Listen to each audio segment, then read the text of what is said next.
Hiring the wrong builder is one of the fastest ways to turn your dream home into a nightmare. I'm Chris with Williams Contracting, and we're going to talk about hiring the right team to build your dream home. One of the biggest differences between a great builder and an average builder is their ability to communicate. A great builder is going to make sure you know what's coming up. They're going to talk to you about decisions that need to be made. They're going to work through ideas and situations with you and be there with the homeowner every step of the way. An average builder is going to be interested in getting the job done and moving on to the next project. Great builders love working with homeowners. Average builders just want to do the next thing. One of the biggest red flags to watch out for when looking for a builder for your dream home is someone who is desperate to get the job going immediately. If somebody is looking for work that bad, that means they're not good at what they do and you are not the person to hire them. When looking for a builder, a great place to start is just verifying that they have a license. That's easy to get for any builder to have, but if they have a license, it means they have the insurance that's in place that the state requires. Then they need to look at references.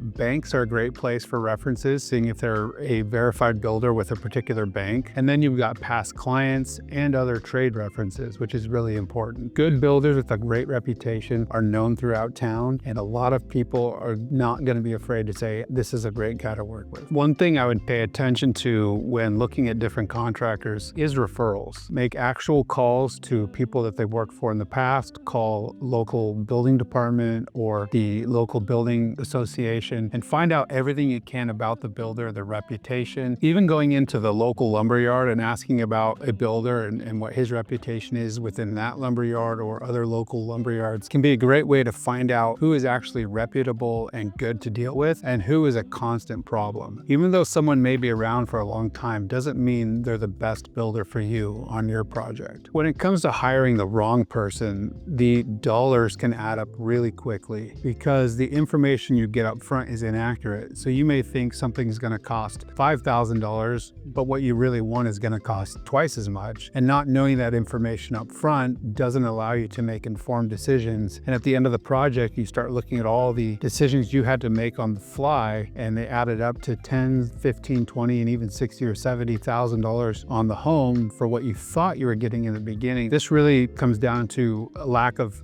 planning and clear information from the builder to the owner about what they're getting, what it costs, and then implementing that plan. Some of the key things for a homeowner to look for when choosing a builder is someone who's really good at communication. There's going to be a lot of decisions, a lot of conversations, and you want someone you can get a hold of who can get back to you in a timely manner and keep you informed about what's going on and what's coming up. That's really important. Another thing is someone who's good at planning. If somebody comes in and has a written plan of this is what we do, this is the order we do it in, this is when we do it, it gives you as the owner a ton of confidence knowing what's happening, when it's happening, so you're not caught by surprise. So one of the best things to do online is look at local home builders or design build companies, and you can find the listings online or different websites, but also going to the local Master Builders Association, looking at different directories. There's listings in local magazines, but they're really all online. You can find rankings for different builders, and that's a great place to start of who to call. And then once you make those phone calls, you start to vet out who you were really comfortable with and what people do and the offer that they have to build a beautiful home. One client we worked with came to us after he'd spent about $35,000 on plans for his home, and there were plans he didn't like. So they spent $30,000 on plans and almost 2 years of time trying to develop a building plan for their new home. They were really frustrated. They found us, came to us, we sat down, listened to what they wanted, looked at the plans they'd developed to that point, saw all the things they didn't like about them, saw some of the items they did like, and then we were able to meet them on their site, look at the property, look at the view from their property, look at the lighting on their land, and really develop a plan that they're in love with. We also put together all the product selections, the interior finishes, and the costing for the whole project, kept it within the budget that they had set and we had agreed to in the beginning, and then we built them a beautiful home. It really is a great process when the whole team comes together and you, as a homeowner, have a clear picture of what you're getting, what it's going to take, and it's really exciting to see. So you may ask, well, why didn't they just do that in the beginning? And that really comes down to the difference in how we work versus a lot of other people. A lot of people go about what they call a normal process and a very time-consuming, not a lot of feedback, and pretty rigid in what they will do. Where we're different is we really listen to people and we work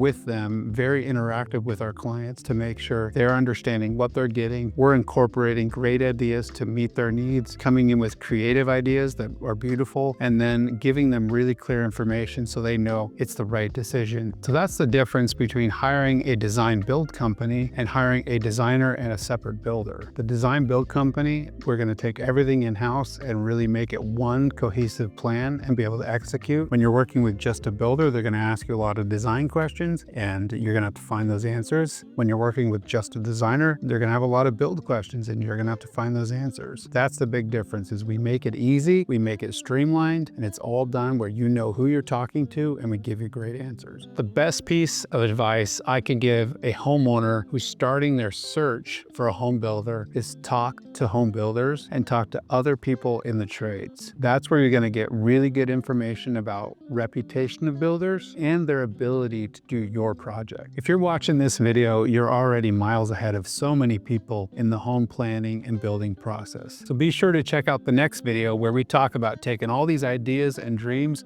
and turning them into a real tangible plan.